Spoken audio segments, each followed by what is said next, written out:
Quem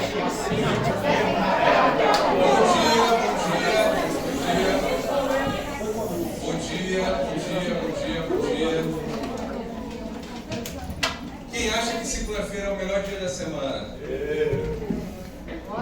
Devia ser mais, viu? Segunda-feira é o melhor dia da semana, para a gente começar e começar bem. Quem quer aprender medicina aqui? Eu também acho que poderia ser mais alto, sim. Porque a gente está aqui na faculdade de medicina. Eu digo isso porque o que eu vou mostrar para vocês aqui é dentro do que eu acho que é uma perspectiva de ensino da medicina. O ensino da medicina que eu tive foi um ensino tradicional, onde era passado para mim por transparência. Acho que vocês nunca viram o que é uma transparência. Era praticamente um slide feito na mão. E sempre tinha na minha turma aquele aluno que a gente pegava as anotações, é o caderno de ouro da turma, e estudar depois pelo caderno. E esse tipo de ensino de medicina tradicional, ele não nos faz pensar. Se não nos faz pensar, a gente não aprende como deveríamos aprender.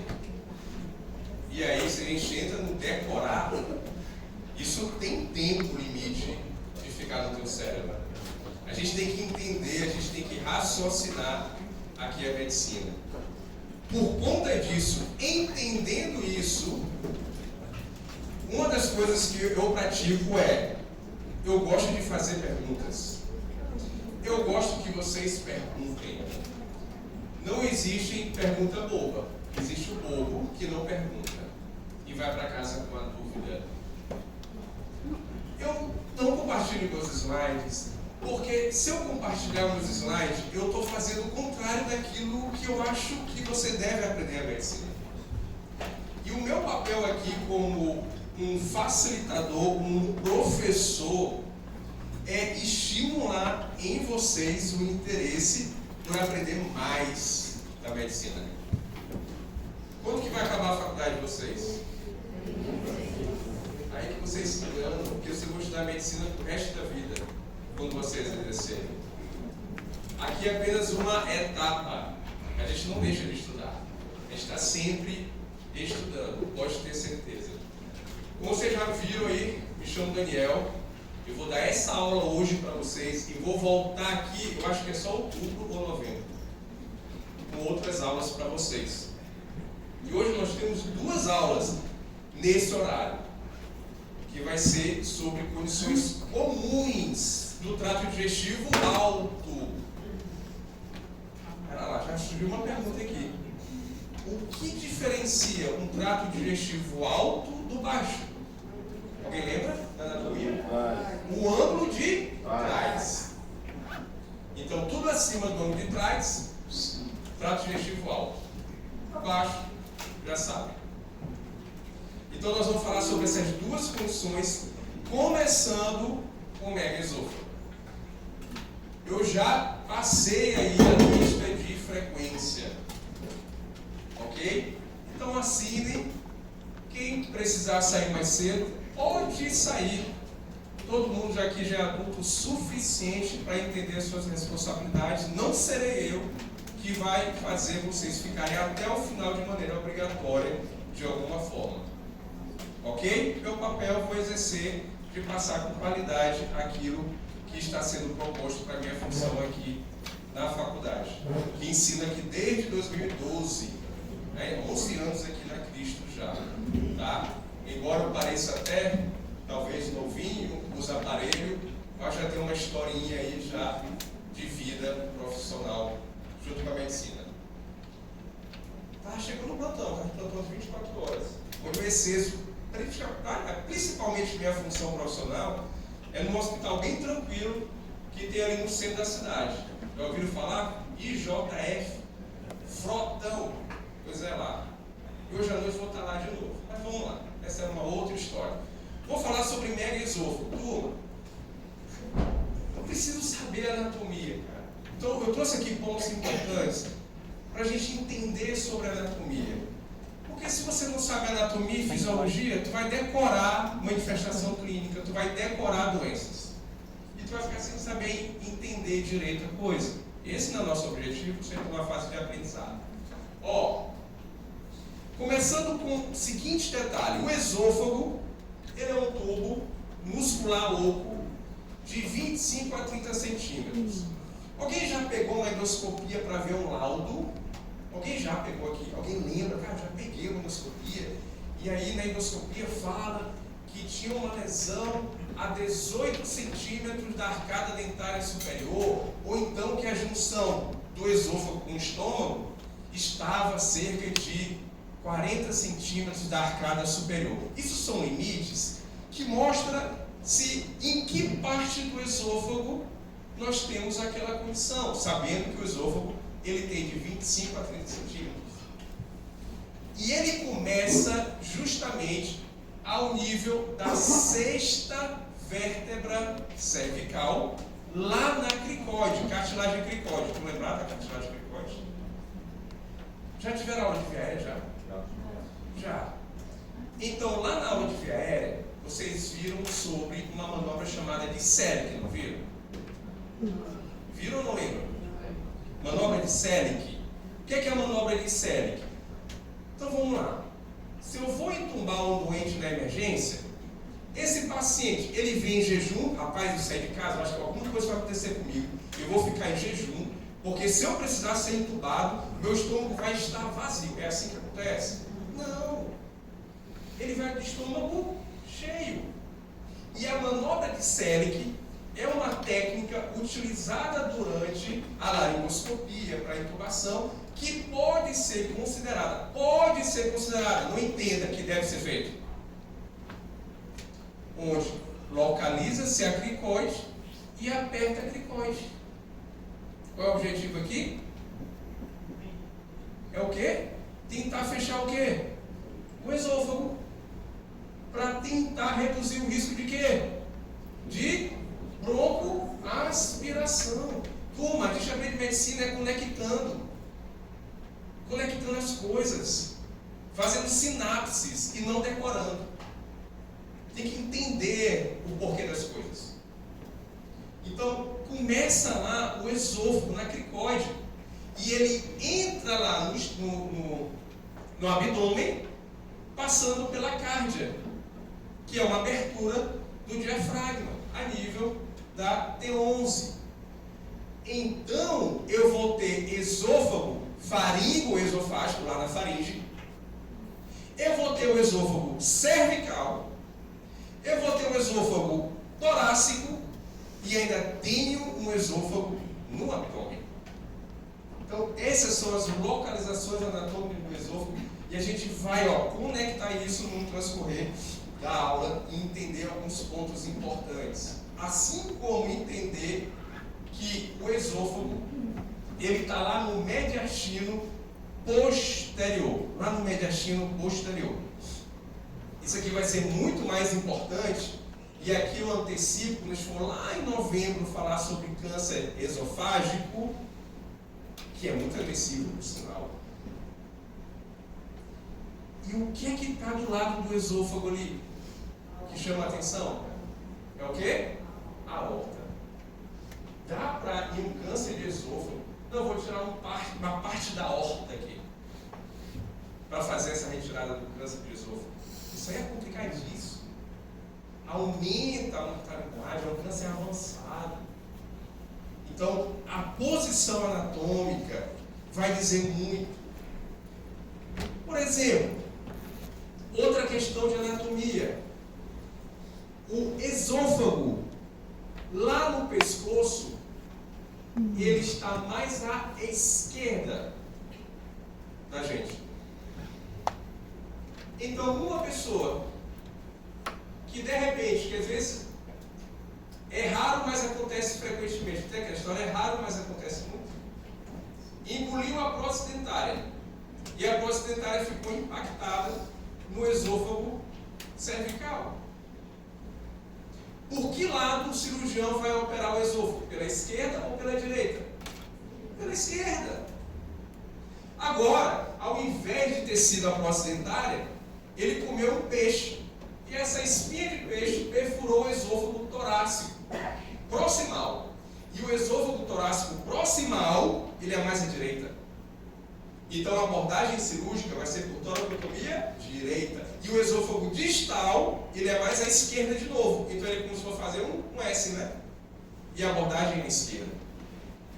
Ok? Então sempre vamos procurar entender essas relações, tá?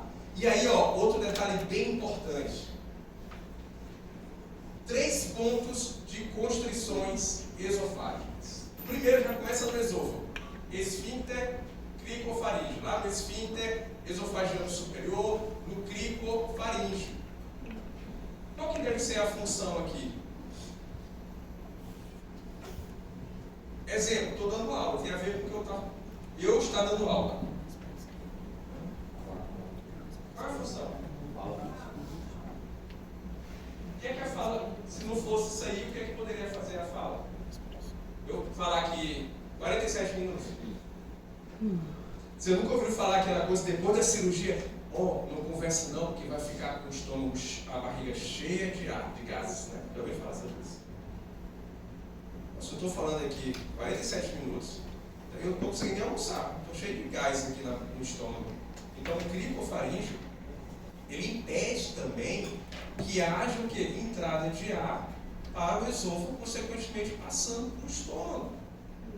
E eu vou sair daqui para almoçar de boa.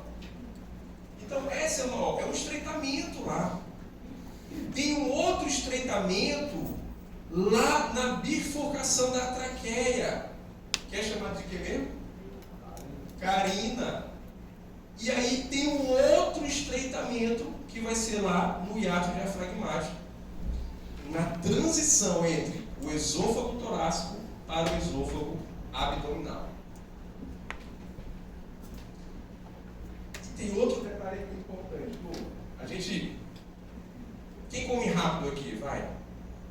Quem come rápido? Eu estou levantando a mão porque às vezes eu como rápido mesmo. Eu tenho que me controlar. Calma, respira. Né? Respira. Quem come rápido, né? Então assim, se você come rápido, você mastiga menos. No que você mastiga menos, tritura menos, e aí você vai ter um conteúdo, dependente do que você come, maior do que deveria descer. E o diâmetro do esôfago é 2,5 centímetros. Será que alguém que come rápido aqui, em algum momento desses aperreios alimentares, não sentiu como se fosse aqui um engasgo no tórax, com uma falta de ar, ficou entalado? Alguém já? Por isso. Porque você está colocando alimento grande demais, principalmente se for carne, vai ser mais difícil do esôfago fazer a propulsão. A gente vai falar sobre isso já. Então lembra aqui, 2,5 centímetros só, mastiga bem essa comida, tá? E aí a gente chega em outro aspecto anatômico importantíssimo. O esôfago, ele é o único órgão do trato gastrointestinal que não tem serosa. A serosa é a camada mais interna ou externa? Externa. Boa. Aí aqui eu faço uma outra relação com o câncer de esôfago. Se o esôfago não tem serosa, então é mais fácil ele ter envolvimento dos órgãos adjacentes ou não? É mais fácil, é uma camada a menos. É mais fácil, então, ele ter um crescimento e envolver outros órgãos. E aí, o esôfago ele tem um papel. Qual é o papel do esôfago? Qual é a função? Passar o alimento da boca para o estômago. É a gente que empurra? Não. É o esôfago. Então eu tenho contratilidade. Se eu tenho contratilidade, eu tenho um músculo. Se eu tenho um músculo, eu tenho um disparo, eu tenho um gatilho. Esse gatilho, ele é iniciado no cérebro, ou localmente, e é guiado por nervos, plexos nervosos. E aí eu vou ter 2 tipos de musculatura no esôfago. Eu vou ter uma musculatura mais externa, que é a longitudinal. Olha o vago passando aqui, longitudinal. Logo abaixo dele dele eu vou ter um plexo mioentérico de Auerbach. Logo abaixo dele eu vou ter a musculatura circular. E depois eu venho aqui com submucosa tendo um plexo de Meissner. Daniel, tem que saber o nome desses plexos? Cara, tem. Porque isso pode ser cobrado em prova. Não só aqui, lá na residência também. Pode ser cobrado. Cai demais isso daqui. Tá? Então, ó. Como que eu posso fixar isso na memória? Simples. Meissner, mucosa. Então ele está mais profundo. É o Meissner. Então o outro é o Auerbach, que está mais externamente. Então, quando eu tenho um comprometimento desse plexo, o que vai acontecer? O que acontece? Não vai contrair direito. Aí deu ruim. Então, quando eu tenho algo que vai interferir no funcionamento do plexo, seja o Auerbach, seja o de Meissner, eu vou ter complicações da contratilidade do esôfago. E aí eu vou ter doenças motoras do esôfago no paciente, tá? Então, entenda dessa maneira. E aí, seguindo, ó, outro link importante. Falar do hiato diafragmático, onde existe o esfíncter esofagiano inferior. Então, vamos lá. Vocês já falaram que a função do esôfago é pegar a comida na boca e levar para o estômago. Beleza. Vocês acham que o epitélio do esôfago é para ser um epitélio Nutella ou raiz? Raiz, porque vai estar em contato com o alimento. É aquela pimenta in natura entrando, passando pelo esôfago. Se for uma mucosa fuleiragem, vai dar ruim de cheiro. Acabar com o esôfago era rápido. Então tem que ser o quê? Uma mucosa resistente. E essa mucosa que tem resistência, a gente lembra, uma mucosa. Como que vai ser essa mucosa? Estratificada. Tu pensa um calçamento. Calçamento. A gente compara com o asfalto de hoje em dia. É mais fácil abrir um buraco no calçamento ou no asfalto de hoje em dia? No asfalto, com 3 tiros vai ter um buraco e volta de novo. Então o calçamento ele é estratificado. Ele vai ser mais raiz para ter contato com aquela comida. Então ele vai ter aqui uma diferenciação que é macroscópica. Olha o epitélio aqui, ó. Escamoso. E lá na junção esôfago-gástrica, você vai ter aqui um outro epitélio, que é o epitélio o quê?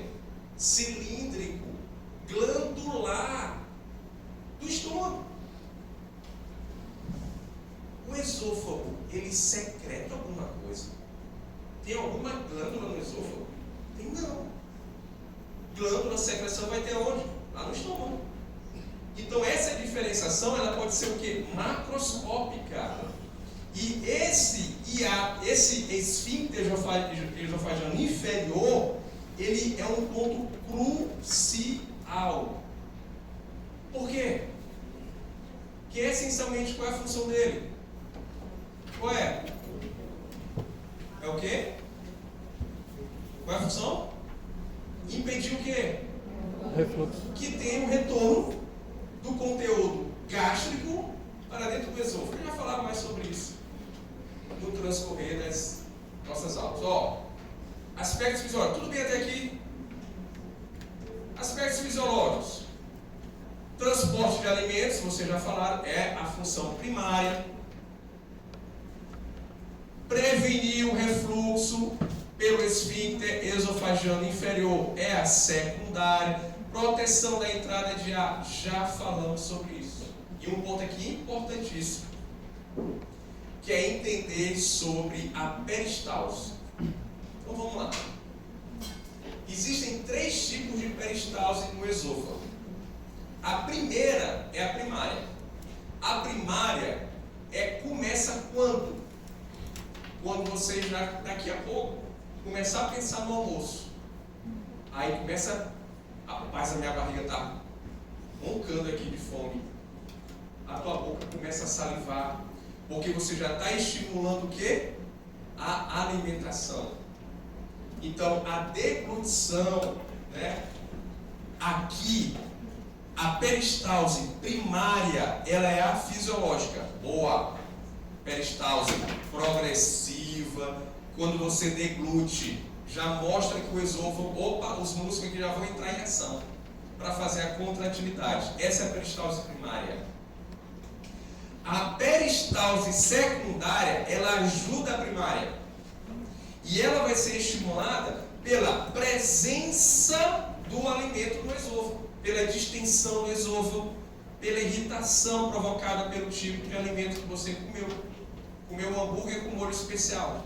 Aquele pedaço de hambúrguer com molho especial vai ativar o esôfago para a peristalse secundária agir junto com a primária e botar esse hambúrguer para frente, lá para o estômago. Só que aí, turma, a gente vai ter uma peristalse terciária. Aí deu ruim. Porque na terciária, ela é não progressiva. Ela é descoordenada. Ou seja, o alimento vai ficar onde? Parado. Isso vai levar desconforto? Vai. Como se fosse uma cólica esofágica. Uma dor no peito. Retroesternal. Que a pessoa fica com falta de ar. Porque altera até a dinâmica respiratória pelo movimento diafragmático. E a pessoa fica lá em agonia. Né? Como as pessoas dizem, fica em agonia, está em agonia. Ela é descoordenada, turma. Descoordenada. Tá claro isso daqui, turma?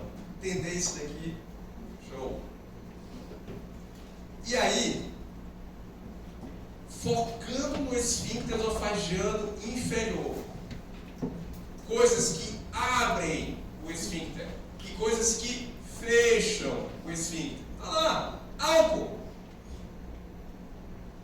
Quando a pessoa lá fica lá melada ou pré-melada, ela fica todo o tempo o quê? Arrotando. Vontade de vomitar. Tosse, já vomita junto. Tosse, já vem a comida que tá. Não tira gosto. Porque o álcool, ele faz o relaxamento do esfíncter esofagiano inferior.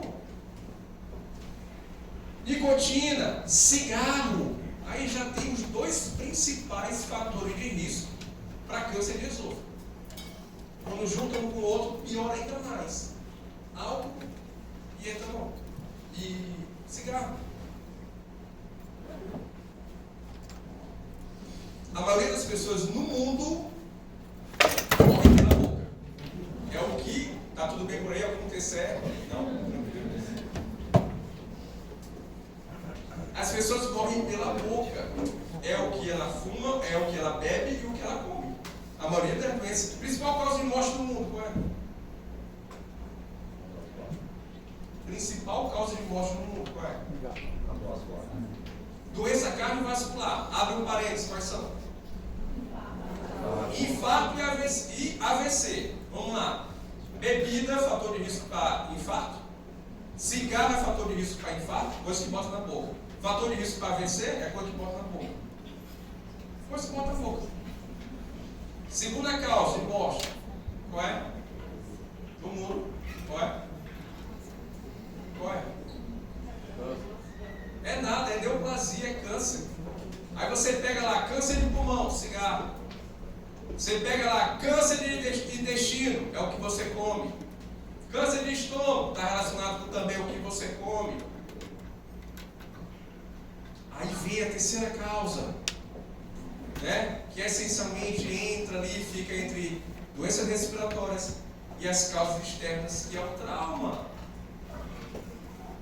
Então, eu vejo isso lá. Alguém já entrou no JF? É tranquilo lá? Qual o cheiro que tu lembra da primeira vez que tu entrou? Não lembra o cheiro? Eu lembro desde hoje, porque eles ficam ainda ativando a memória do meu primeiro cheiro de urina e sangue. Né? É esse cheiro, né? Urina e sangue. É peculiar. Se me colocar uma venda e me levar para algum canto, Daniel, tu tá jogar no JF, ou no JF, só com esse cheiro. Ó, posso falar tranquilamente.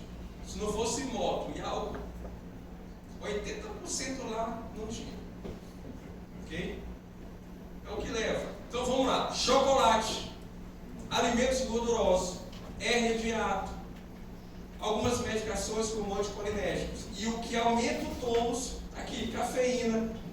alimentação proteica. Olha aí, falando aqui praticamente de um estilo de vida saudável, alimentar, né? Metoclopramida. Passamos então um antiemético para o paciente. Está aí a metoclopramida. Para quê? Para fechar, aumentar o tônus e histaminas também. Tá? Então são fatores associados com o aumento do esfíncter esofagiano superior. Entendemos isso daqui? Turma, agora isso aqui é moleza. Falar isso aqui vai ser tranquilo demais. Mega esôfago. Então vamos lá. O mega esôfago, turma, ela é a condição mais conhecida relacionada com doença motora do esôfago. É o mega esôfago ou acalase.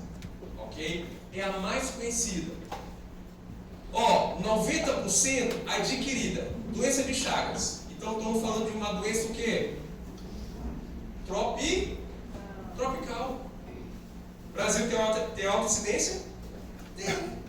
Aqui no Brasil, interior de Minas, aqui no Ceará, interior do Ceará, né? Doença de Chagas, né? Barbeiro, né? Só teve contato com o barbeiro, rapaz, já cortou com o cabelo na semana passada, né? Tem que explicar isso aí, idiopática. Ela aparece, quinta a sexta década de vida, ou seja, ela é uma doença aguda ou crônica? É crônica. Ela é progressiva. Ela só vai aparecer quando o paciente tiver sintomas e dar o diagnóstico. Tem uma mesma relação entre homens e mulheres, e a definição está aqui, doença neurogênica com lesão do plexo de Auerbach, levando a um distúrbio do peristaltismo esofagiano e função do esfíncter. Quer dizer que vai ter problema com o peristaltismo, a peristalse do esôfago, e ainda vai ter rolo lá no esfíncter esofagiano inferior. Beleza. Entenda isso daí. Então vamos lá. E olha a sacada do megaesôfago. Ela vai ter uma deficiência no relaxamento do esfíncter esofagiano inferior. E vai ter também a peristalse. Pronto, matei. Diga aí um sintoma que esse paciente vai ter. Qual que ele vai ter? Sensação de entalo. Pode ser?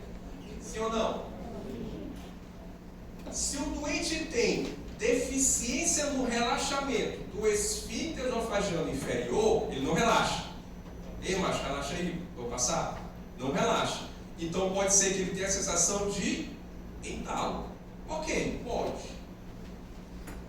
Mas o que leva à sensação de entalo? É o fato dele não abrir bem o esfíncter? Ou um problema lá no corpo do esôfago? Então vamos lá. Pode ser os dois, porque nem fala, nem desce e acaba. Tá. Alguém faz academia aqui? Alguém? Vocês são minoria, podem mostrar, não se sintam, né? Vocês estão no perfil da classe média, sedentarismo e outras coisas más. Então vamos lá, está lá fazendo supino. Se tu aumentar a tua carga, vai exigir mais o quê? Vai exigir mais o quê, doutora? Força, não é não? Vai exigir mais força. Então a musculatura vai ter que contrair, não é? No que contrai, ela vai ter o quê? Uma hipertrofia, não é assim? Não é assim também com a hipertensão arterial sistêmica, que vai levar ao aumento do ventrículo esquerdo? Não é assim? Não é assim? É a mesma coisa que é músculo. Estamos falando de músculo. Então, no começo, vamos pensar lá no começo, isso vai dar certo? Vai! O músculo está lá de boa, funcionando, a musculatura está lá.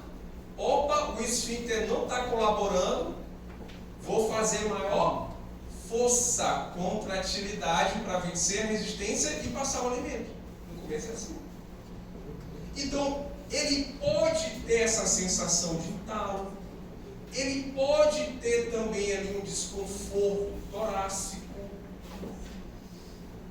E aí vai começar a progredir os sintomas.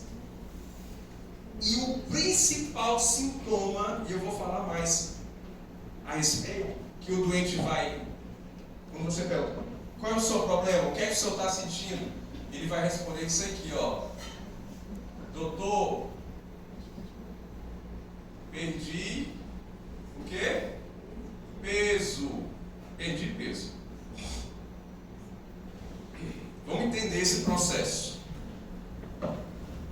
Vamos entender esse processo. Então vamos lá. Começa com a calase, o megaesôfago, começa a aparecer sintomas. Plexo de quê? Qual plexo está comprometido? Auerbach, principalmente devido a qual condição? Qual condição? Doença de Chagas. Doença de Chagas é causada por que bicho? Trypanosoma cruzi, que é transferido pelo barbeiro, que é apenas o que? Um vetor. E aí ele vai começar a ter os sintomas. Então vamos lá imaginar. O cara que mora lá no interior, que teve contato com o barbeiro, que mora numa casa de alvenaria, não, de taipa. E esse cara que mora numa casa de taipa, vamos imaginar qual que é o almoço dele, vai. Arroz, 90%. Camadação de arroz. 25% farofa. Não é assim? Aí entra mais uma parte ali de quê? Feijão. Macarrão. E aí entra a mistura. E muitas das vezes é o quê? Galinha ou frango. E aí ele começa a comer lá. Bufo. E muitas das vezes a comida é seca. Argamassa, né? E ele começa a sentir aquela sensação, rapaz, a comida não está descendo direito, não. No que ele percebe isso, o que é que ele faz? O que é que ele faz? Bufo, água, suco, e ó, tuc. E aí ele percebe que desce. Opa, deu certo. Qual o racional disso? Ele aumentou a pressão intraesofágica com a água, junto com a comida, junto com a contratilidade que já está sendo comprometida e venceu a resistência do esfíncter esofagiano inferior. E nisso ele vai levando. Rapaz, pronto, se isso acontecer de novo, bufo. Aí ele começa a ficar almoçando e jantando, tomando líquido, tomando suco, tomando água. Até que um ponto, rapaz, não está dando mais certo não. Vou para o médico, vou lá nada. Vou não. Eu vou mudar aqui minha comida. Aí o que ele faz? Mulher, põe água nesse feijão aí para ficar caldo. Ele vai começar o quê? Amaciar a comida. Vai ficar a comida mais com o quê? Com purê, bota lá o caldo lá, deixa a comida menos seca, menos maçuda. E ele vai levando e vai dando certo. Até chegar um ponto que não vai dar. E aí, quando a coisa perreia no hábito alimentar, aí ele começa a procurar o médico. Porque agora ele está comendo só papa, sopa ou comida batida no liquidificador. E nesse processo, o que é que ele fez? Perdeu peso. Porque vai chegar um ponto que vai ser um momento, uma experiência tão ruim aquele almoço e o jantar, que ele tenta evitar ou come pouco. E ele perde peso. E quando ele chega lá para o médico, vai chegar para vocês, ele vai ter aqui, ó. Essa é a principal. Doutor, perdi peso. E esse doutor, perdi peso, é uma mnemônica para você lembrar da tríade do megaesôfago. D, disfagia. R, regurgitação e perda de peso. Aí, a tríade do megaesôfago. Ele vai ter regurgitação, porque aquela comida vai ficar muito tempo lá. Ele vai ter a litose? Vai. Ele vai ter desconforto retroesternal? Vai. Essa regurgitação pode levar a sintomas respiratórios? Pode? Pode. Ele pode broncoaspirar, se for vozinho, ele pode ter um abscesso pulmonar. Pode. Então, esses são os principais sintomas que você vai ter no paciente com acalásia. E pode ser, como já aconteceu lá no começo, vinha a pergunta: Daniel, vocês pensarem, quando chegarem em casa hoje, às 20 horas e 8 minutos, rapaz, e a acalásia dá câncer? Porque hoje todos eles perguntam: vai dar câncer? Dá câncer? Será que isso tem fator isso? Dá câncer? E a resposta é que sim, ela é um fator de risco para câncer.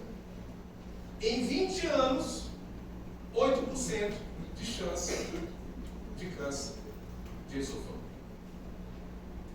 Ok? Como é algo... Vamos lá.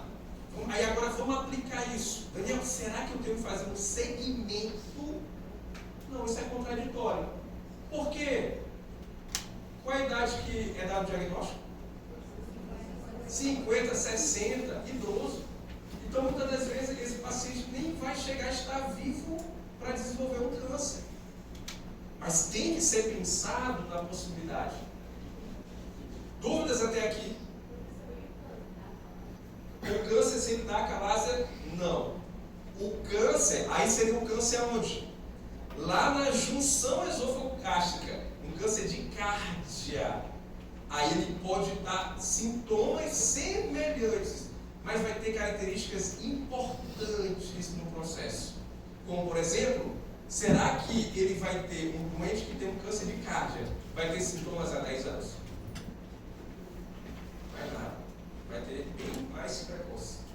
Tá? Então, uma das diferenciações clínicas desses doentes. Tá?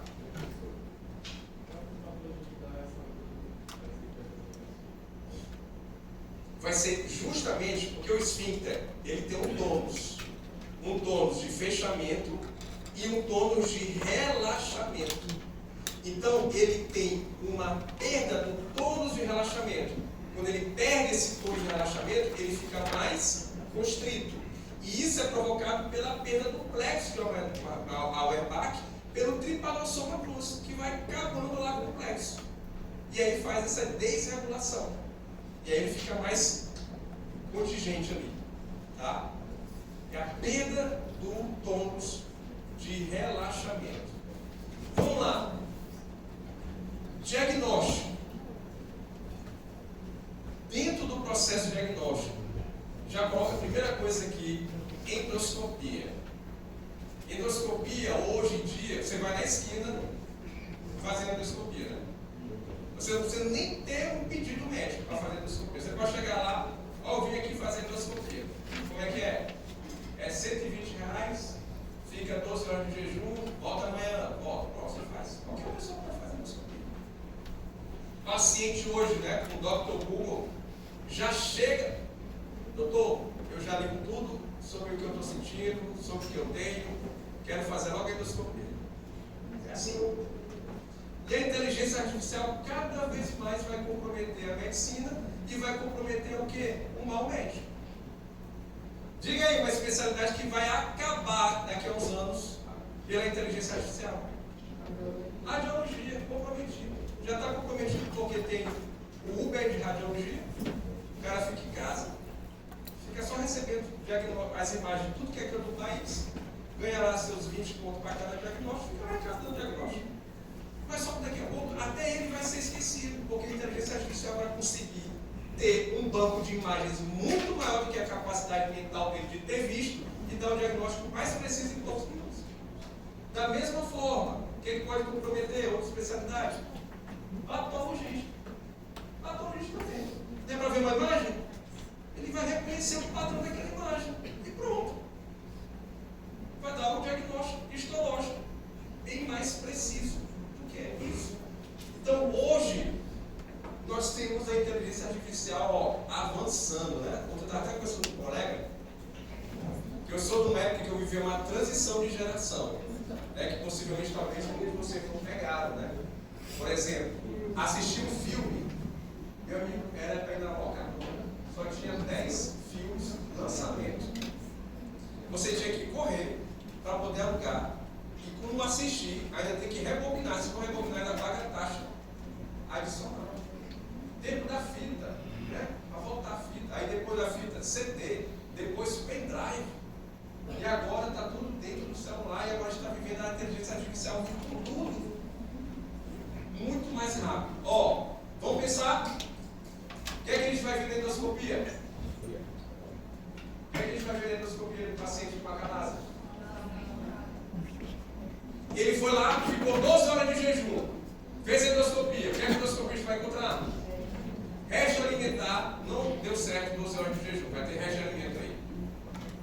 O que é que ele vai encontrar lá também? Aumento de quê? Aumento do esfíncter? O 12 vai estar como? Diminuído. No que está diminuído, quando ele entrar no esôfago, o esôfago, ó, bulbo de carga, tanto tempo, como é que ele vai estar? Dilatado. E ele vai ter o esôfago dilatado. Esses são os achados principais. E óbvio que a endoscopia vai servir também para ver o quê? Outras lesões. Ele vai ver aí secreções, né, orais, né? E aí, para eu ver, eu preciso ver o esôfago. E para ver o esôfago, a forma do esôfago, eu tenho que ter o quê? Um esôfago-grama baretado. Aqui é um contraste de bário, sabão, maçã verde. O paciente toma e é feito raio-x em algumas incidências. E aí, o que é que está sendo visto aí, turma? Olha aí o acúmulo do contraste. Não está passando direito.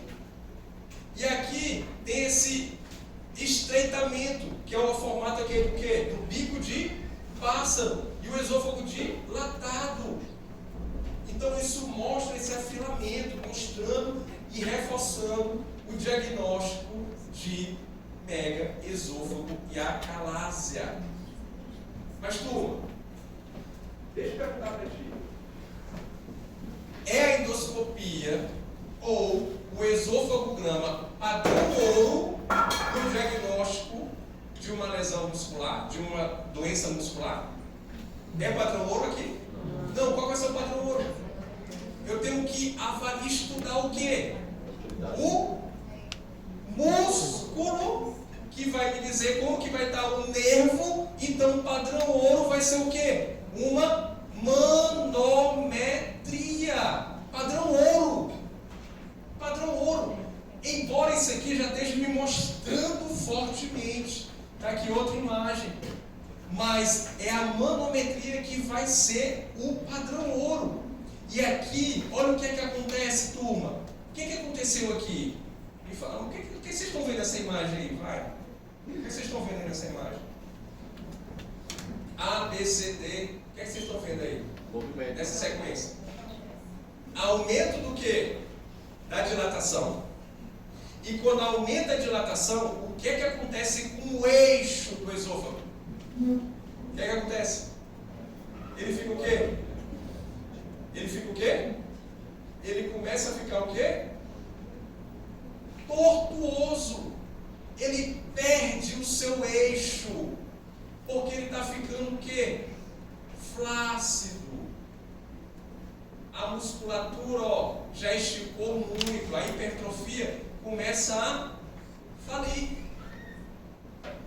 Isso será que lembra insuficiência cardíaca? É a mesma coisa aqui. É um músculo. Diga, doutora. Tem alguma repercussão para a aorta que está ali do lado? Desculpa? Tem alguma repercussão ali para a aorta que está do lado ou não? Não vai ter. Não vai ter. Muito mais a questão, tipo, pensar assim, será que vai comprometer empurrando ou comprimindo a aorta? Não, porque a pressão dentro da aorta ela é muito maior do que uma pressão externa provocada pelo esôfago que está dilatando. Então ela não é comprometida. Excelente pergunta. Tá? Então, ó, acaba tendo a perda. A partir que dilata, vai perdendo o seu eixo aqui na calásia. E como nós vimos, é a manometria que vai mostrar. O que ela vai mostrar? A manometria? Como que vai estar o corpo do esôfago? Vai estar como em relação à motora? Vai ter o que? A peristalse, ou seja, contratilidades, ó, diminuída. E a pressão residual de relaxamento vai estar alta, maior que 15. Cara, a pressão de relaxamento está muito alta, então ele não relaxa. Se a pressão de relaxamento for pequena, ele consegue relaxar. Mas está muito alta, ele não relaxa. Aí, pegadinha de prova. Dentro da fisiopatologia, essa é clássica. Dentro da fisiopatologia da acalásia, alguns efeitos são encontrados. Pá, aí ele coloca a letra hipertonia do esfíncter esofagiano inferior. Certo ou errado? Errado. É hipertonia? Não. É aumento da pressão de relaxamento. Ok? Então, não caio nessa. Ó, má notícia. Não tem cura. Porque é uma lesão anatômica, vai comprometer o plexo nervoso, não tem cura. Se não tem cura, o tratamento, a base do tratamento vai ser o quê? Hein? Sintomáticos. Aliviar o quadro do doente. Mas não tem cura. E aí a gente pode conseguir isso com medicação, por endoscopia e por cirurgia. Qual que deve ser o papel farmacológico? Aumentar a peristalse? Pode ser, sim. Mas principalmente fazer o quê? Fazer a diminuição da pressão de relaxamento. Esse é o objetivo. Está vendo como fica fácil entender? Qual que é o papel da endoscopia? Imagine, como que a endoscopia pode ajudar? Como? Imagine aí, coloque a cabeça para pensar, vai, como? Como que, já que eu sei a fisiopatologia, como que a endoscopia pode ajudar? Como? Dilatar o quê?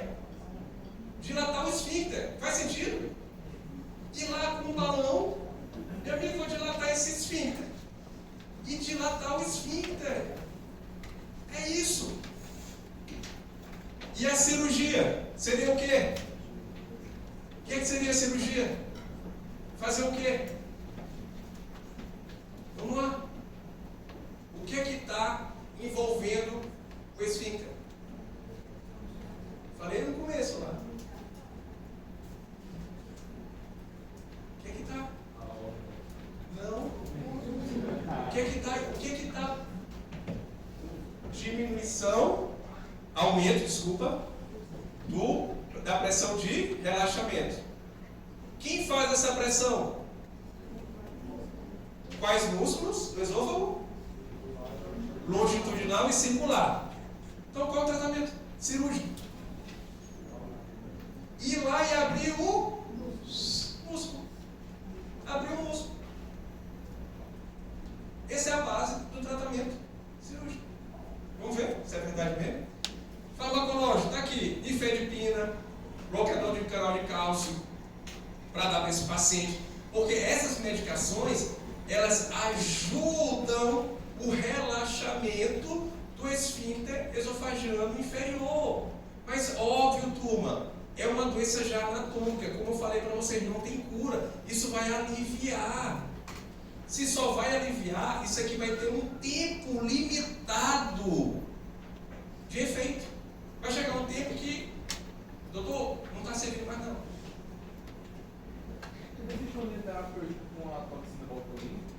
Existe, perfeito. É a mesma coisa. Por endoscopia, vai lá e aplica a toxina botulínica lá no esfíncter esofagiano inferior, inibindo a liberação de acetilcolina e fazendo o relaxamento. E a cada 3, 6 meses, ficar refazendo o procedimento. Outra possibilidade. Facinal. Ok? Cirúrgico. Está aqui o cirúrgico, turma. Miotomia. Tem que abrir um músculo, então o nome é miotomia, chamada pela técnica de miotomia Arrele, que é fazer uma incisão em cima do esfíncter esofagiano inferior, abrindo a musculatura e deixando só o quê? A mucosa. E fica lá aberto. Para facilitar, então, a passagem do alimento pelo esôfago para o estômago. Olha que bacana. Qual é o outro problema que isso pode levar? Ao refluxo.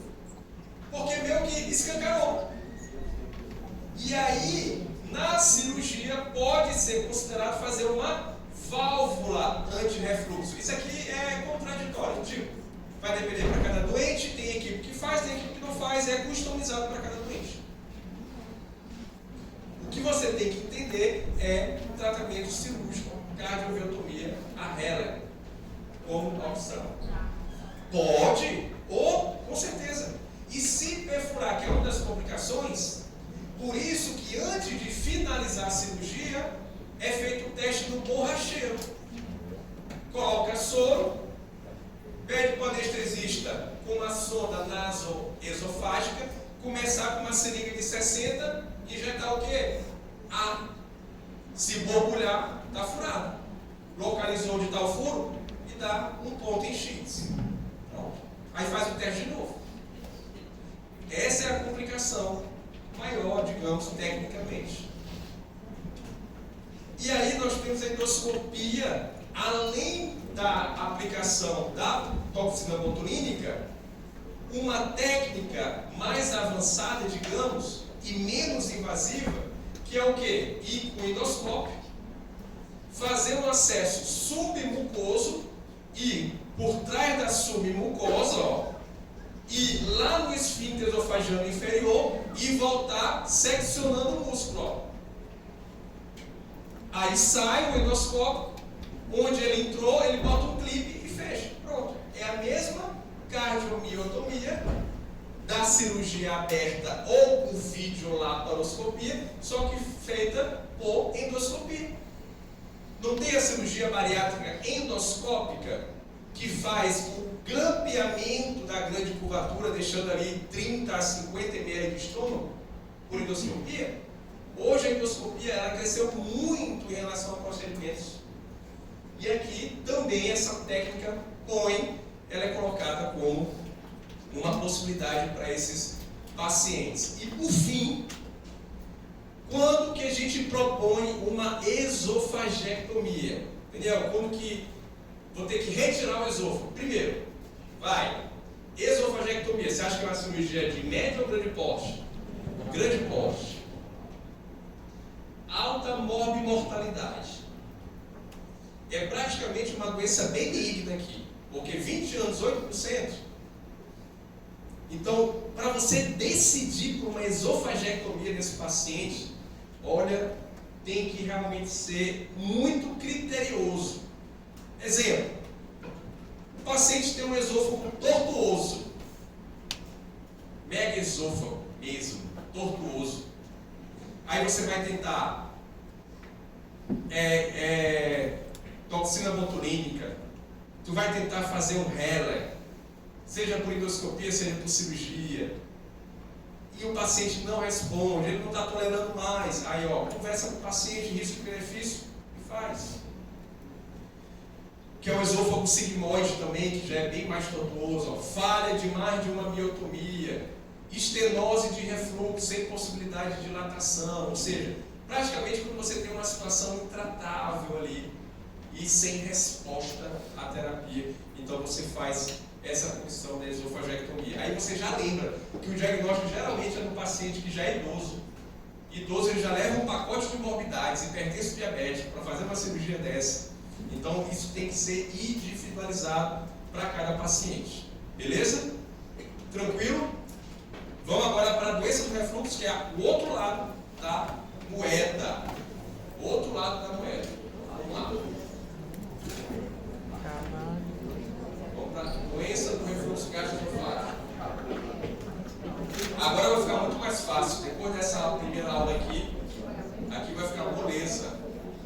para vocês.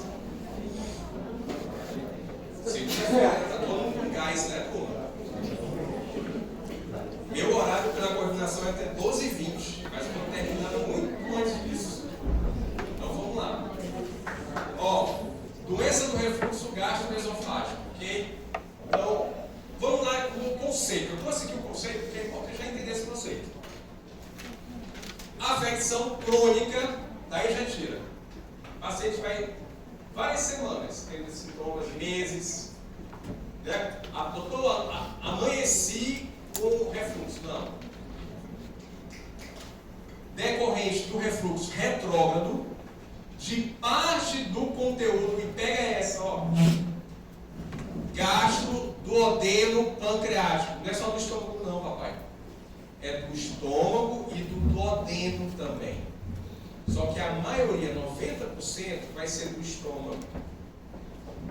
Estudos mostram, inclusive, que a secreção duodeno-pancreática, ela causa muito mais sintomas do refluxo que o próprio refluxo da secreção gástrica. Mas 90% vai ser da secreção gástrica. 90%. Mas tem envolvido também, pode estar envolvido o duodeno pancreático. Para o esôfago e órgãos adjacentes. Qual é o órgão adjacente aqui? Qual que é? Adjacente ao esôfago. Que vai estar lá em cima. Ouvi aí, traqueia. Ou seja, árvore respiratória. Superior, laringe, faringe, via aérea superior. Ou seja, o paciente pode estar ligado, infecção respiratória de repetição, IVAs de repetição, refluxos, né, que podem levar a esses sintomas, acarretando um espectro de sintomas e sinais esofagianos e extra-esofagianos associados ou não à lesão tecidual. Vamos entender isso daí tranquilamente. Muito prevalente, depois que eu fiz o... Todo mundo já começa a... Tem um fator também emocional. 20%, então, ou seja, com certeza alguém já viu, já atendeu algum parente, ou até você, estou com refluxo. Sim ou não? Né? Todo mundo, estou com refluxo. Hoje todo mundo já faz o diagnóstico, já sabe. Né? Vocês sabem que você no primeiro semestre aqui, começa a faculdade, aí já vai vir os familiares vindo com exame, não sei se vocês sabem o que é nada. Olha aqui o exame, não está vendo medicina. Olha aqui o exame. É assim? Alguém fez desse jeito? Então vamos lá. Isso aqui vai ser tranquilo de entender. Eu tenho uma zona de alta pressão. Você já sabe que o esfíncter esofagiano inferior, ele funciona para impedir que haja refluxo. Então, existem fatores que vão ajudar o esfíncter a fazer esse papel. O próprio esfíncter, o hiato diafragmático e os pilares. O diafragma é um músculo. E o hiato é onde o esôfago passa pelo diafragma. E tem músculo do lado dele. E vocês acham que essa musculatura, esses pilares, tem que ser frouxo ou tem que ser apertado ali? Apertado, né? Não pode ser frouxo. Porque no que é frouxo, a pressão externa do pilar não vai ajudar o esfíncter. Membrana frenoesofágica é outra. E o segmento do esôfago abdominal e o ângulo esofágico. Vamos entender isso olhando. Então, turma, o que ajuda o esfíncter esofagiano inferior a conseguir controlar o refluxo, a fechar a porteira, é o pilar diafragmático, é a membrana frenoesofágica e a quantidade de esôfago abdominal.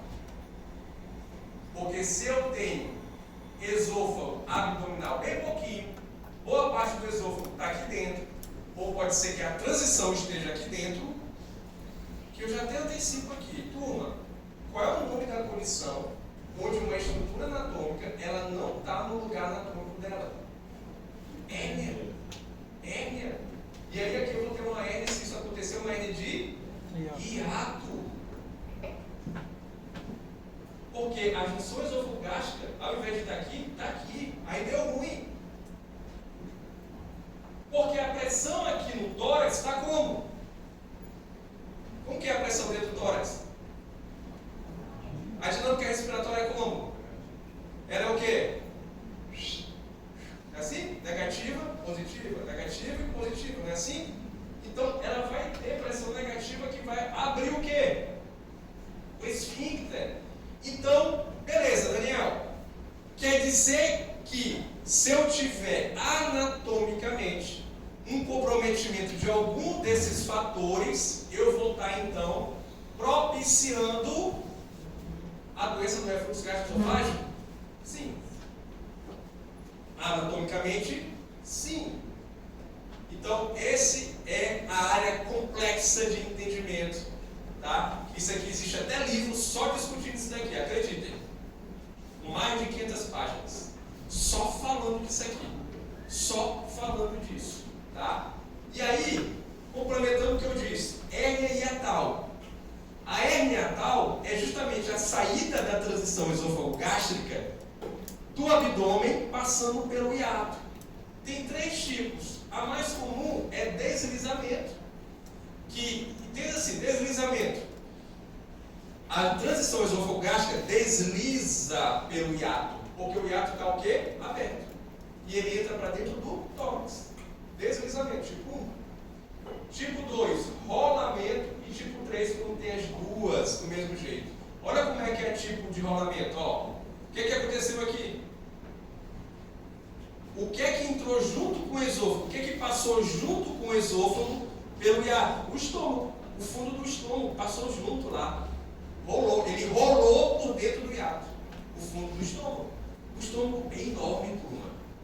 É enorme. Aguenta, viu?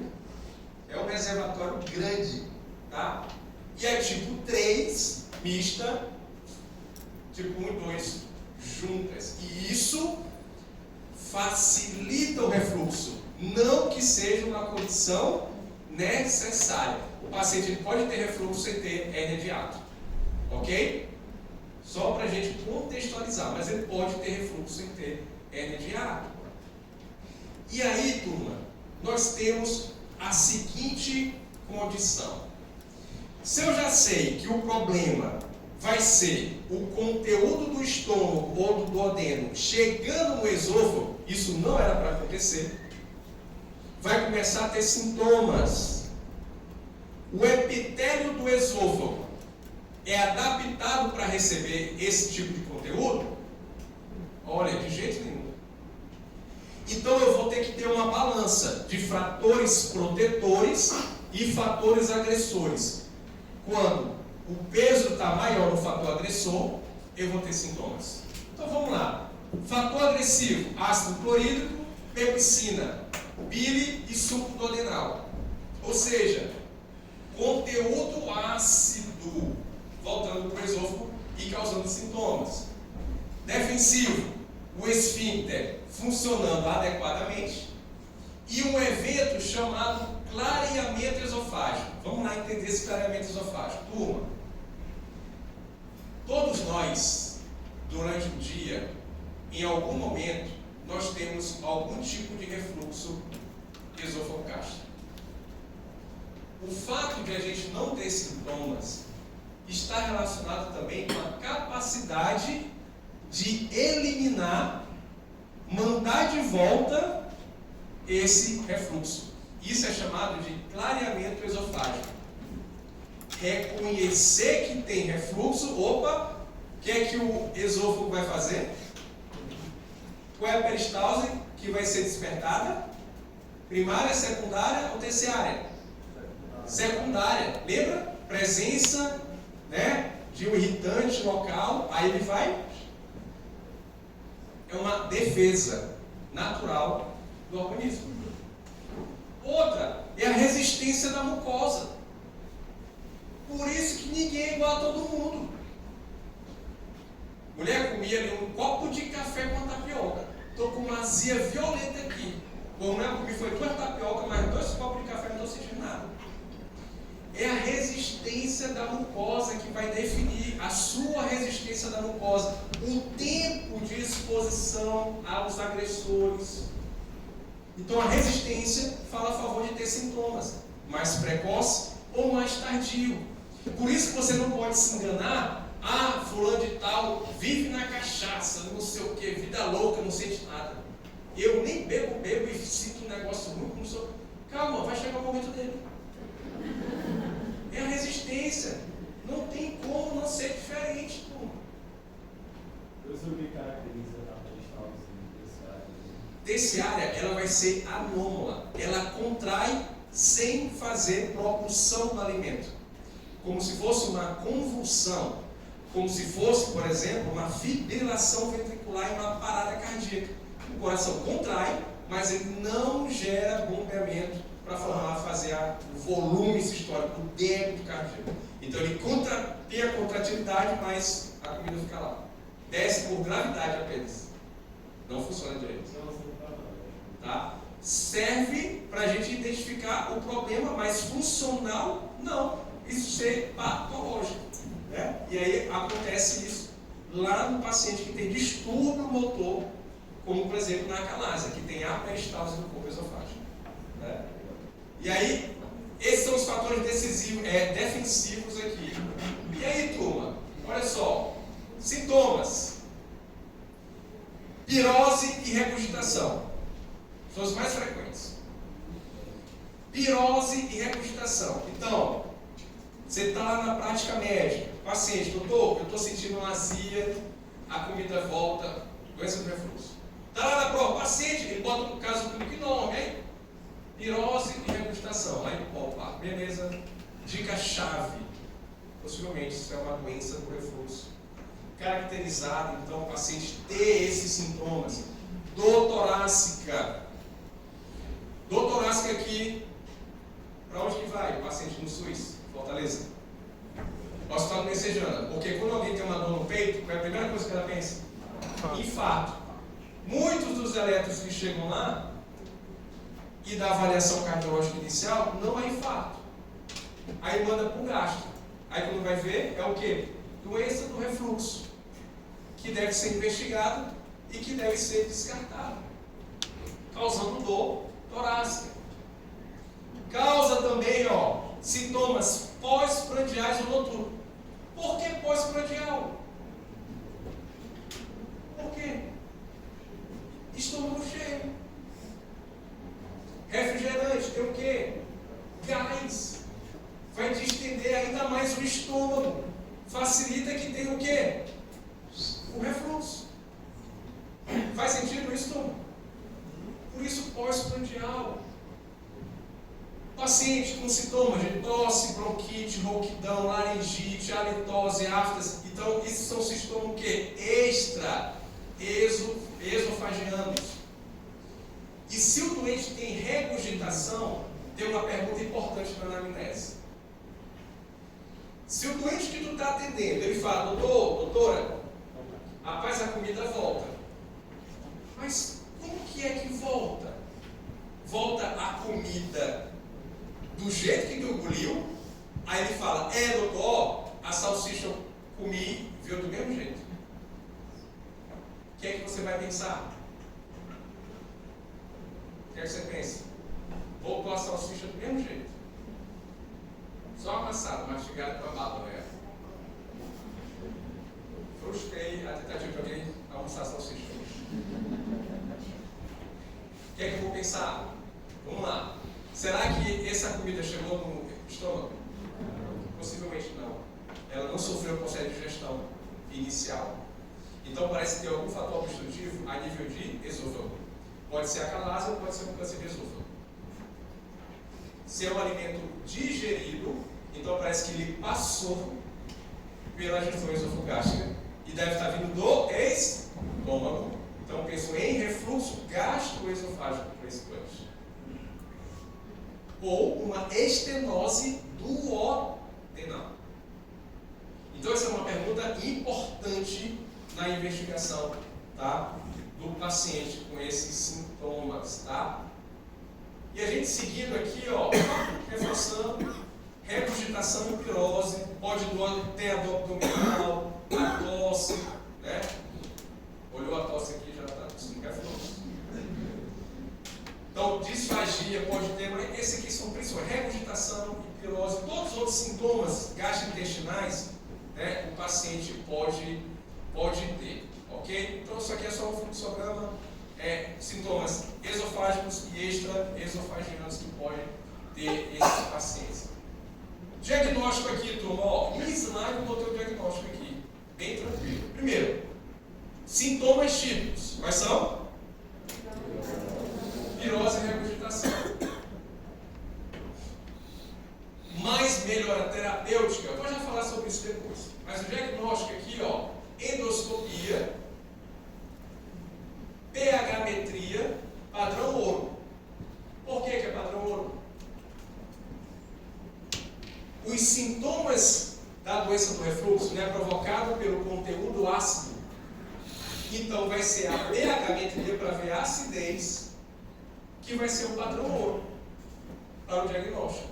Então, faça a endoscopia e fazer também o quê? Uma pH-metria, o padrão ouro. Vou já explicar isso melhor dentro de cenários clínicos. Manometria, quando que eu vou pedir? E o quase, porque eu estou pensando mais em KRGE.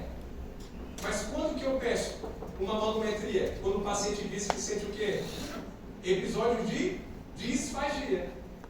Porque eu vou pensar em algo motor. Aí eu tenho que pedir. Antes de operar o doente, posso pedir também, hoje vocês vão já entender por quê, o esofagograma com bário. Se na sua investigação não está tão claro e você quer ver o desenho anatômico do esôfago, você pode pedir também.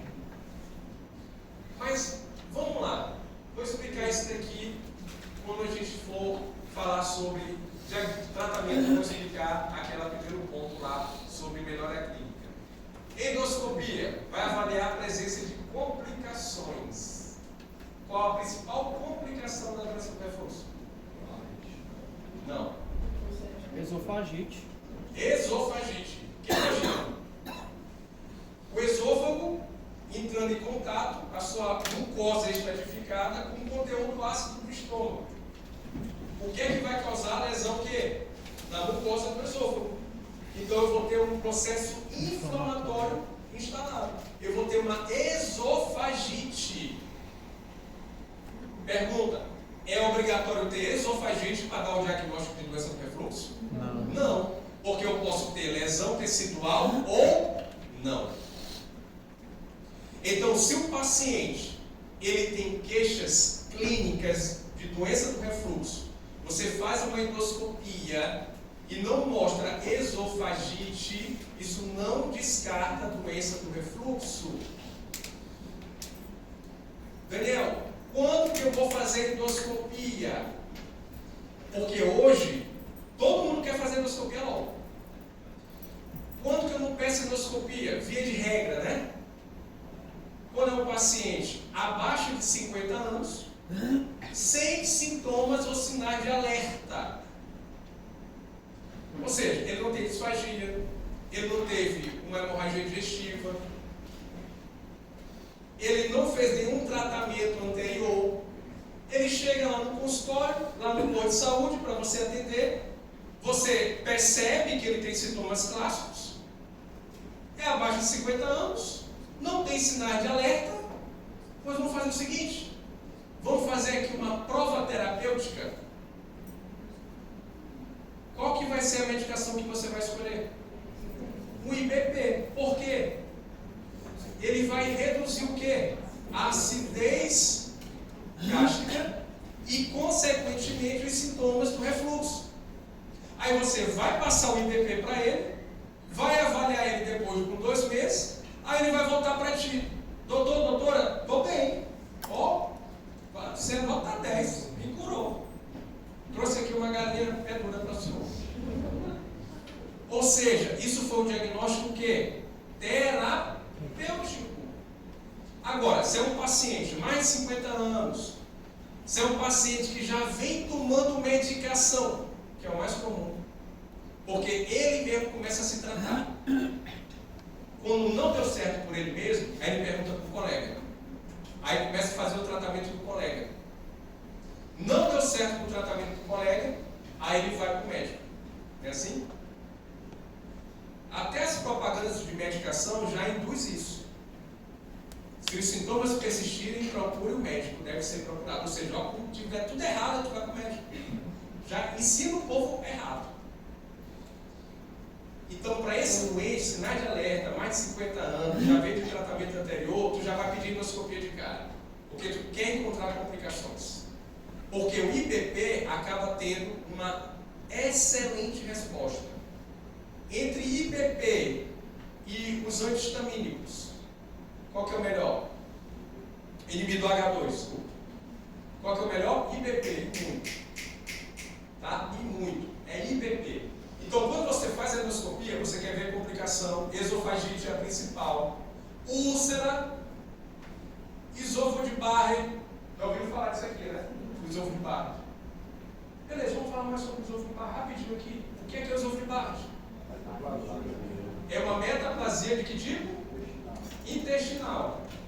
Metaplasia porque o tecido da mucosa do esôfago, que é escamoso, se transforma em um tecido de que tipo? Cilíndrico, glandular. Intestinal porque é um tecido parecido com o intestino. E a metaplasia, causado pelo refluxo. Qual é a cor dele? Meio roxeado, né? Avermelhado. Que dá para ver pela endoscopia. Tem que ser biopsiado? Sim, por quê? Por quê? É lesão pré-cancerígena. Todo paciente com esôfago de Barrett vai evoluir para adenocarcinoma? Não, ele é fator de risco. Principalmente quando na biópsia do esôfago de Barrett vai encontrar o quê?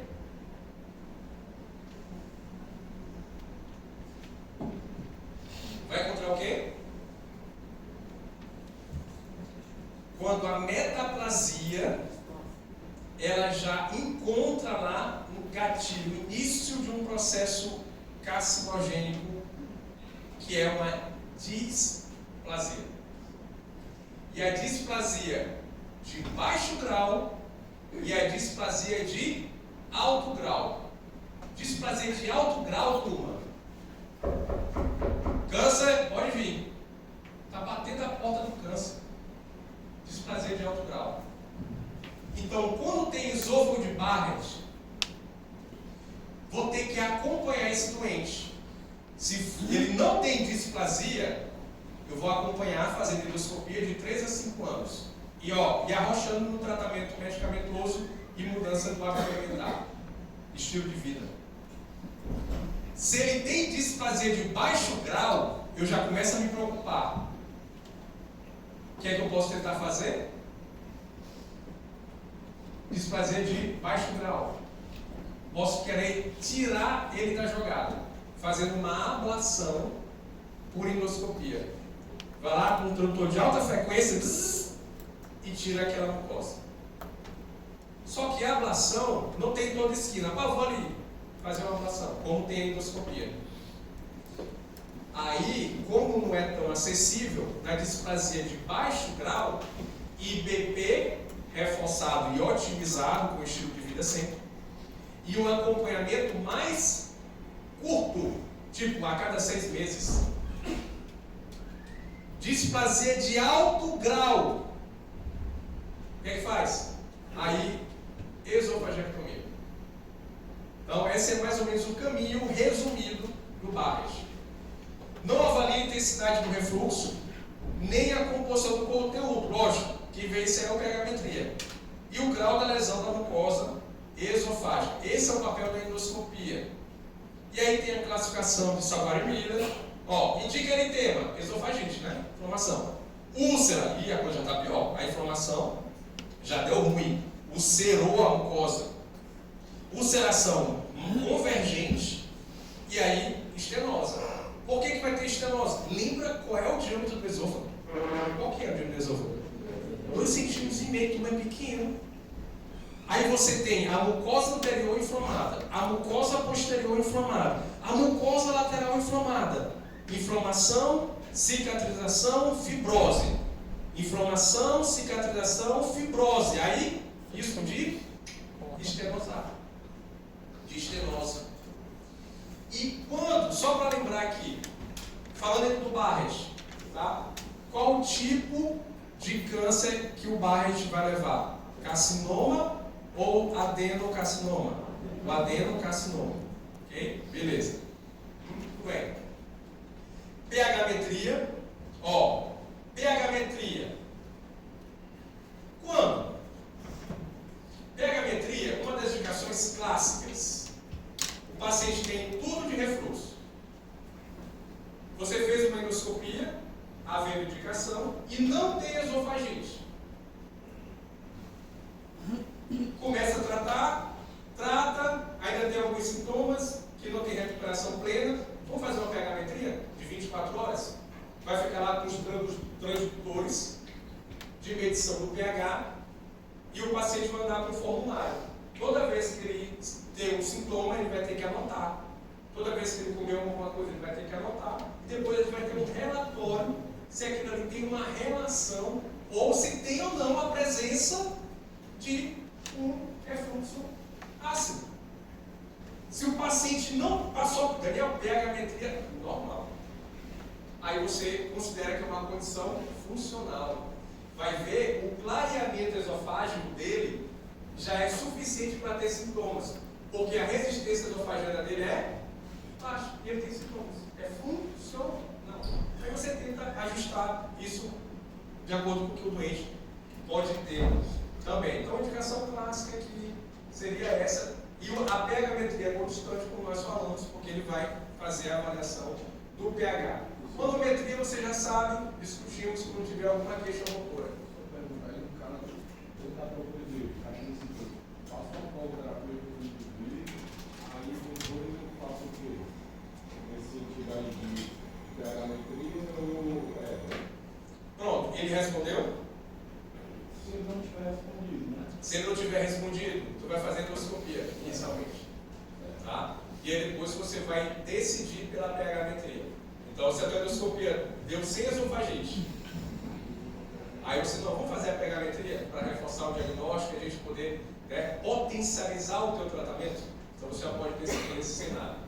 Eu confesso que muito para casa do diagnóstico de DRE, mas nunca na minha vida fizeram uma prova terapêutica comigo. Sempre foi direto para a endoscopia. Mas a prova terapêutica ela sempre é no começo dos sintomas.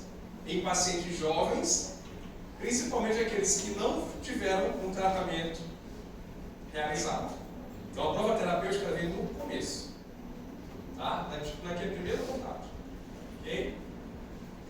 Tratamento, aí chegando no tratamento, hoje, o tratamento clínico, ó, aqui é só para mostrar que o IBP é muito mais do que o bloqueador H2, em relação à resposta. E aqui, nós já temos também quanto tempo de tratamento a gente vai fazer, de 6 a 8 semanas. Ok? 2 meses, vai. 2 meses de tratamento que a gente tem que fazer, estou falando de tratamento inicial. Além do medicamentoso, tem que ter tudo isso daqui, ó. Só que muitas das vezes o paciente quer fazer o quê? Doutor, passa o remédio aí para eu comer tudo que eu comi e não senti nada. Aí não vai ter não vai dar. Tá? Então tem que ter associado isso aqui, mudança do estilo de vida. Tem que ter. Tem que ter. Tá?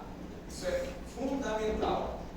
E aí o tratamento medicamentoso, IBP, dose plena, 2 meses, mais as medidas comportamentais. Posso passar um procinético? Pode. Procinético mais conhecido é domperidona, que é o peridal sem conflito de interesse, né? 30 minutos antes do almoço do jantar. Pode passar um procinético. Pode passar enzimas digestivas? Pode. Para facilitar a digestão? Pode. 6 a 8 semanas. Depois, uma dose de manutenção. E você vai acompanhar o doente. Doutor, ó, eu estou 80% bom. Pois vamos, agora só uma dose de manutenção, uma dose menor, uma vez ao dia. E aí você vai acompanhar o teu paciente. Ok? Se o paciente não respondeu adequadamente, você pode ir para uma dose dupla por mais 8 semanas para tentar fazer esse resgate do paciente. Mas, de uma maneira geral, esses pacientes, eles respondem bem a esse tratamento. Óbvio, quando tem um pacote todo instituído. Não só a medicação, mas o todo.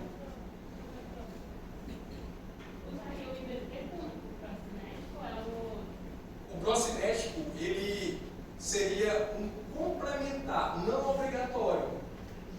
Porque a primeira linha é o IBP. Então você pode muito bem conduzir com o IBP. Tá? Então o procinético é mais para julgamento clínico. Ok? Quando que eu vou então considerar operar esse paciente? Tá? Quando? Então vamos lá. Eu já sei que o tratamento clínico ele vai ter uma boa resposta associada à terapia de estilo de vida. Agora, quando que eu vou operar esse paciente? Então vamos lá.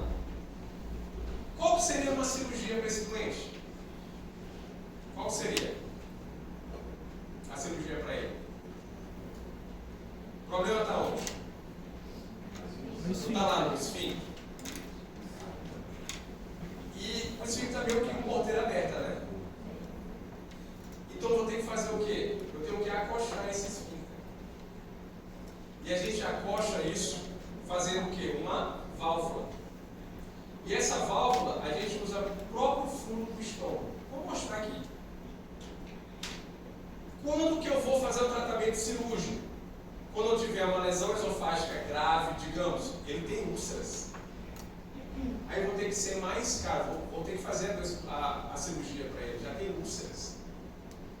Ele já tem uma esofagite de terceiro grau ali, ó. Todo esôfago com esofagite. Posso considerar. É um paciente que tem melhora incompleta dos sintomas com tratamento clínico. É um paciente que tem intolerância ao tratamento prolongado. Principalmente aquele paciente, o melhor que responde é o paciente que, quando ele está tomando remédio, está show de bola. Basta suspender e volta tudo. Esse é o paciente que tem a melhor resposta ao tratamento cirúrgico. E é aquele doente que ele não tolera. Não quero ficar tomando esse remédio para a vida toda, não. Estou bem, ok, fico bem, mas não quero ficar tomando ele todo tempo. Sou dependente da medicação. Pode ser uma possibilidade para o tratamento cirúrgico. E os pacientes que têm manifestações respiratórias relevantes. Porque aqui, turma, o problema é anatômico. Ele vai continuar tendo infecção respiratória. Do mesmo jeito, o pH dele pode estar ok, mas ele vai continuar tendo aquele refluxo. Aí vai ter que operar. O paciente que tem mais sintomas respiratórios. O Barrett é obrigado a fazer a cirurgia? Não, acabei de explicar para você, não é que o Barrett vai garantir que vai mudar. Tratamento clínico. Então, antes era assim, na minha época, no começo da residência, na minha faculdade, Barrett era igual a cirurgia de refluxo. Os estudos começaram a mostrar que o tratamento clínico, o tratamento cirúrgico não foi superior ao tratamento clínico em reverter o Barrett. Então, o que se coloca é o tratamento clínico e aquele acompanhamento que nós falamos para vocês. Tá? Então, no tratamento cirúrgico, o objetivo é tratar lesões e melhorar os sintomas desses pacientes. Então está aqui, ó. Como que é feito? O estômago, como vocês sabem, tem um fundo gástrico. O fundo gástrico ele vai ser usado para fazer uma válvula. Quando vocês vão comprar uma calça para vocês, como é que vocês sabem que a calça vai dar para vocês sem usar a calça? Né? Pega a cintura da calça, passa no pescoço, é o novo. Então pronto, isso aqui é a válvula, a mesma coisa aqui. Você vai pegar o estômago, o cirurgião vai pegar o estômago e vai fazer uma válvula lá na junção esôfago-gástrica. E na cirurgia, ele vai ver o quê? Se o hiato, ó o pilar direito, ó o pilar esquerdo, aqui é o hiato. Ele vai puxar o esôfago para ter o esôfago cervical, o esôfago abdominal na dimensão adequada. Ele vai fechar o pilar, pode ser que tenha hérnia, ele já corrige a hérnia e faz a válvula. Ao aumentando o quê? Localmente, fazendo uma intervenção anatômica para aumentar o tônus do esfíncter e reduzir a chance de ter refluxo. Esse é o tratamento cirúrgico, que é a válvula, né, de 360 graus, ou a válvula de Nissen. Se o doente tiver sintomas motores, cara, tem episódios que eu tenho disfagia, doutor. Opa, vou pedir para ti uma manometria e não vou fazer uma válvula de 360 graus, porque vai piorar a disfagia. Então vamos fazer uma válvula incompleta, parcial. Vou colocar o estômago só aqui pela frente, ou só o estômago lá atrás, para dar um tônus um pouco menor, que são as válvulas parciais, quando aquele doente tem sintomas de disfagia. Tranquilo? Tranquilo até aqui? Então, só mostrando aqui a válvula parcial, posterior de Doppler, anterior de Dó, só título mesmo de informação. Resposta ao tratamento cirúrgico é excelente, tá? Quando bem indicado, obviamente, com taxas aí de 90% a 94%. Dúvidas até aqui?